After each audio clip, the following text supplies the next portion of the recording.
Okay, hi everybody, this is Tasha with Graveyard Girl page, and I was gonna try to show everybody how I clean a headstone, and just keeping in mind that I'm no professional, and so I'm not saying this is the correct way to do things, just that I've learned from other headstone cleaners and then reading instructions on the stuff that I've been doing. So here is what I do, and take with it what you will. I brought along all my supplies. I usually do this part at the car.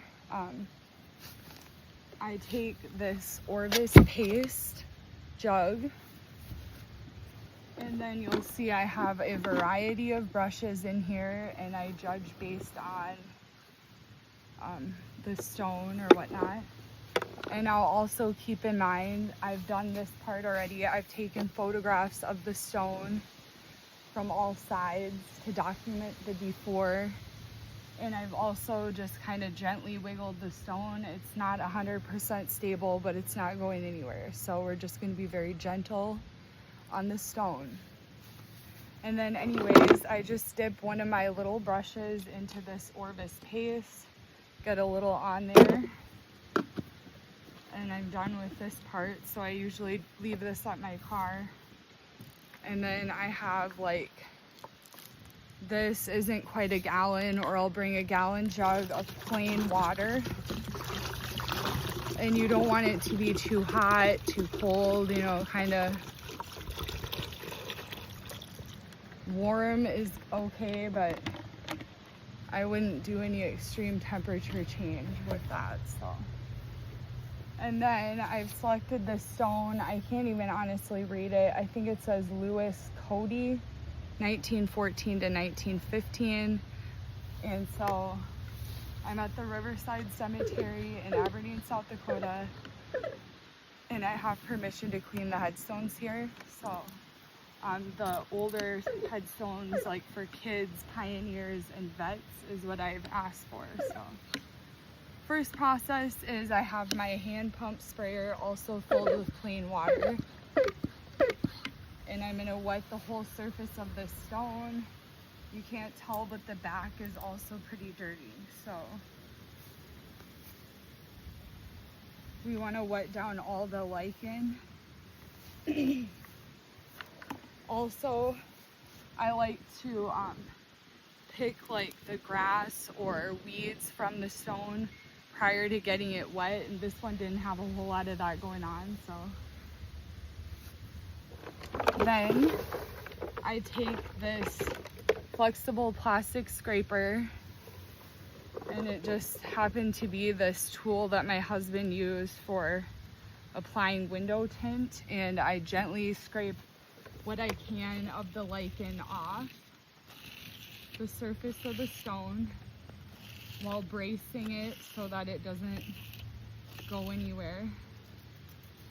And this piece is really nice because it kind of has contours in it.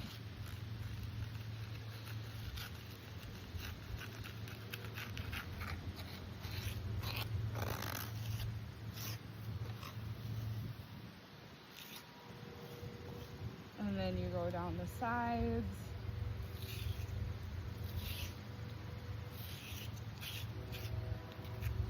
Hopefully you can hear me because I forgot my microphone at home, and yeah, I'm probably gonna look awkward as ever.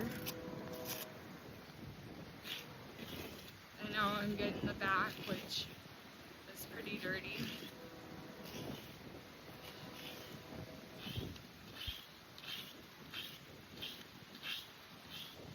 And you want to make sure it stays wet, so I do kind of need to reapply some water here.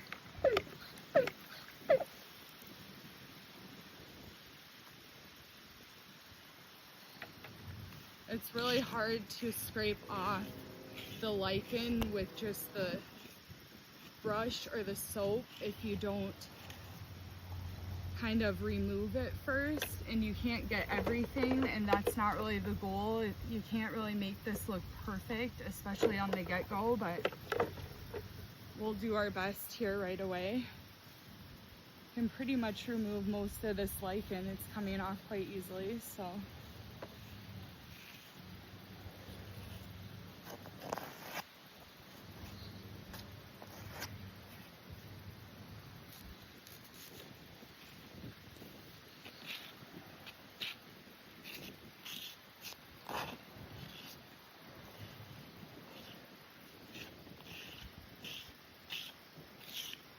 Okay, and now I'm gonna take my brushes and just kind of use my judgment, but I'm mainly gonna wet this surface again, see how the sun is starting to dry it already. But you can already start to read, since the lichen is off, for the most part, you can see that I was right. It says Lewis Cody, 1914 to 1915.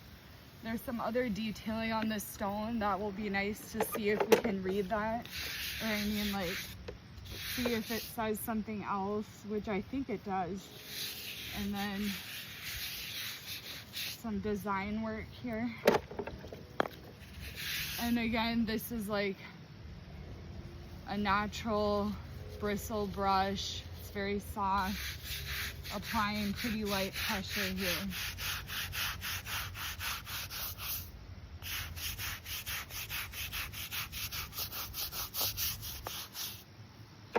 And I just dip it in that bucket of soap. I probably could try to scrape a little more off on this side maybe.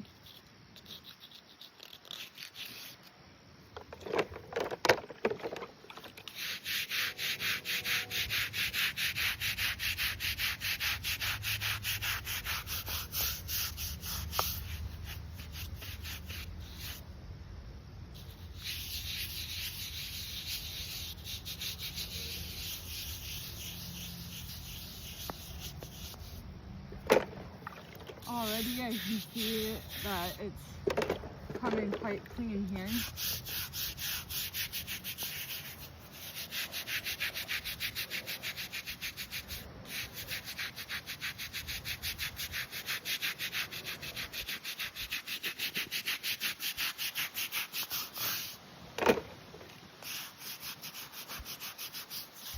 And then I'll just kind of move to the back here. I've already done the top and this side.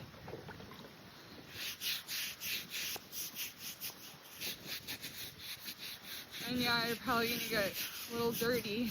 It has a unique smell, the wettened lichen does.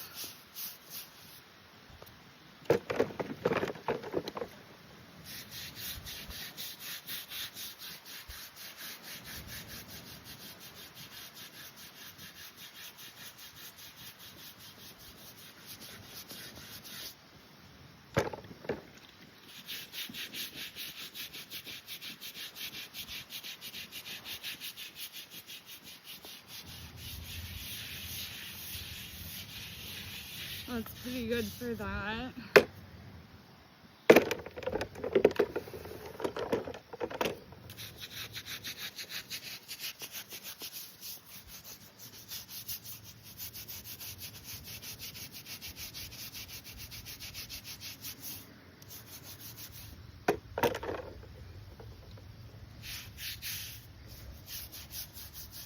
And then you're gonna wanna make sure to rinse every last drop of any bit of this soap off. It is like a pH neutral, but you're supposed to make sure to get every residue off the stone besides the last treatment, which we'll apply.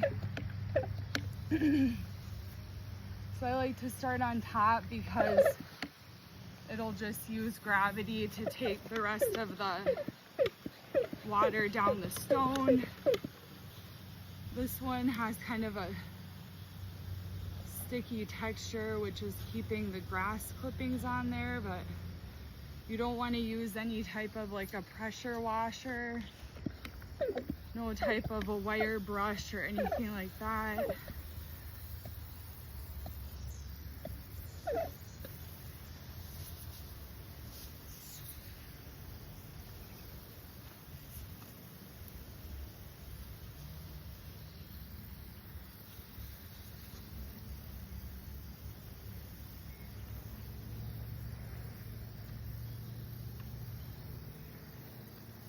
And then we'll go for the rest of the front here, and always like the sides.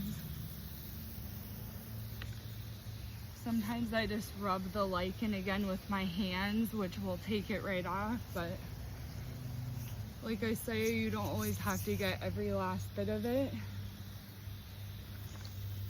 it's not really realistic and healthy for the stone to scrub it like that. So now I do have like a wooden skewer type thing that sometimes I'll put inside the lettering to just kind of get what I can out. And this stone came very clean with just the brush, so I'm pretty happy with how it worked there. So we're not going to do that part. And now it's time to apply the D2 biological solution, which is the treatment that I use for it. I'll see if I can kind of get a little closer without messing everything up here. Oh yeah, there we go. I messed everything up. But we'll see. Okay, there. And then there's like two options, spray or stream. I try to like conserve it because it's pretty spendy, but I just like usually try to do the small ones on spray and kind of hold my hand so that the wind doesn't get it and it stays within the stone. And same principle going from the top to bottom so that it saves the D2. I'm gonna just do the back here quick.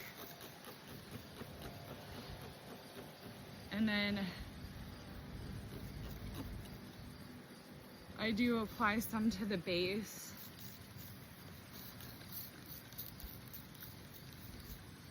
This stone is kind of gray, so you won't really see maybe, but a lot of times you can see what's called like a blush effect, where it may turn a rust color when you apply this D2 solution. And don't worry, that's normal, and that's kind of telling you that it's working, doing the work to take care of this biological growth that's on and within the stone. So I've mostly done this, but, and see it's kind of running down, you probably can't see, but so sometimes I'll just wipe my hand and then I just kind of take pictures afterwards. And this way, when I do this, leaving a flower, I know it's the after, as if it wasn't sometimes obvious enough. But it seems that pictures don't do a headstone cleaning justice sometimes. So anyway, thanks for bearing with me and hope you enjoyed the video.